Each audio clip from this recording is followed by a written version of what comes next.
Jamaah rahimakumullah, oleh karenanya kita senantiasa selalu berupaya memaksimalkan waktu demi waktu bernilai ibadah di sisi Allah Subhanahu wa taala. Saat kita berhubungan dengan Allah itu sudah pasti. Tapi saat kita bermuamalah, maka jangan lupa sebelum kita melakukan amal itu adalah pasangkan niat yang lurus dalam rangka untuk mendapatkan satu dukungan sekaligus ridho dari Allah Subhanahu wa taala, sehingga amal-amal itu tidak tercecer, alias semua akan ditampung oleh Allah Subhanahu wa taala dan juga akan ternilai oleh Allah Subhanahu wa taala. Jamaah rahimakumullah, Baginda Rasulullah sallallahu alaihi wasallam dalam sabdanya mengingatkan bahwa sebaik-baik manusia adalah orang yang belajar Al-Quran dan sekaligus mengajarkannya. Khairukum man ta'allama al-Quran wa 'allamahu. Karena apa?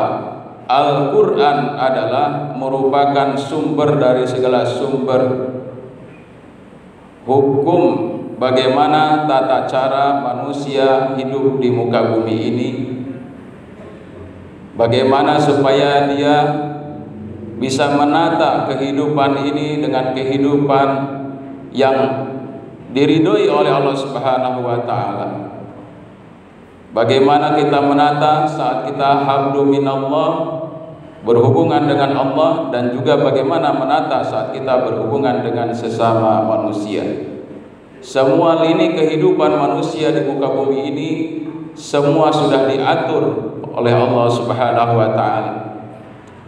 Mulai dari cara kita mau makan, mau mulai bekerja, mempersiapkan segala sesuatu, rencana dan semuanya itu ada di dalam aturan-aturan Allah Subhanahu wa taala secara syariatnya. Bahkan sampai kita bagaimana kita agar kehidupan di dunia ini benar-benar tadi ada manfaatnya, ada keberkahannya. Maka caranya adalah pertama, gali dari sejarah-sejarah yang ada di dalam Al-Quran. Karena di dalam Al-Quran itu hampir 90% lebih bahkan itu adalah kisah-kisah orang-orang yang soleh, juga termasuk di dalamnya adalah kisah-kisah orang yang dilaknat oleh Allah Subhanahu wa taala. Semuanya adalah sebagai pelajaran, sebagai satu hikmah ilmu yang senantiasa menjadikan patokan barometer bagaimana kita harus bersikap, bertingkah laku sesuai dengan apa yang sudah ditunjukkan oleh Allah di dalam Al-Quran tersebut. Jamaah rahimakumullah, yang kedua adalah sebaik-baik manusia itu adalah orang yang khairukum ahsanukum khuluqa, yaitu sebaik-baik kalian adalah orang yang bersikap akhlak yang mulia. Kenapa baginda Rasulullah sallallahu alaihi wasallam diutus oleh Allah Subhanahu wa taala ke muka bumi? Karena Allah Subhanahu wa taala ingin menyempurnakan agamanya dan juga ingin mencontohkan bahwa kesuksesan hidup di dunia ini bukan hanya dipengaruhi oleh faktor kecerdasan secara spiritual semata ataupun secara akademik ataupun skill dan sekadar pengalaman hidup, Tapi yang paling utama, kata baginda Rasulullah SAW, aku diutus ke muka bumi ini adalah untuk menyempurnakan akhlak. Innama bu'ithu liutammima makarimal akhlak. Tidak semata-mata aku diutus ke muka bumi ini, kata baginda Rasul, kata Allah Subhanahu wa taala dalam Al-Qur'an, kecuali dalam rangka untuk menyempurnakan akhlak. Laqad kana lakum fi Rasulillahi uswatun hasanah. Betapa banyak kalau kita evaluasi kehancuran suatu umat, kehancuran suatu bangsa, itu adalah diakibatkan karena ulah tangan manusia. Dhaharul fasadu fil bahri wal bahri bima kasabat aydin nas. Allah Subhanahu wa taala ciptakan dunia ini dengan begitu teratur. Diciptakan bumi ini dan dihamparkannya dengan luar biasa. Indonesia bagaikan untayan zamrud dari Sabang sampai Merauke, dengan isi buminya yang sangat luar biasa. Tapi kita rasakan saat ini mungkin belum tertata dan belum terkelola semua nikmat-nikmat Allah Subhanahu wa taala yang disebutkan tadi itu. Karena barangkali bisa jadi ada satu kesenjangan sosial, ada sesuatu yang salah.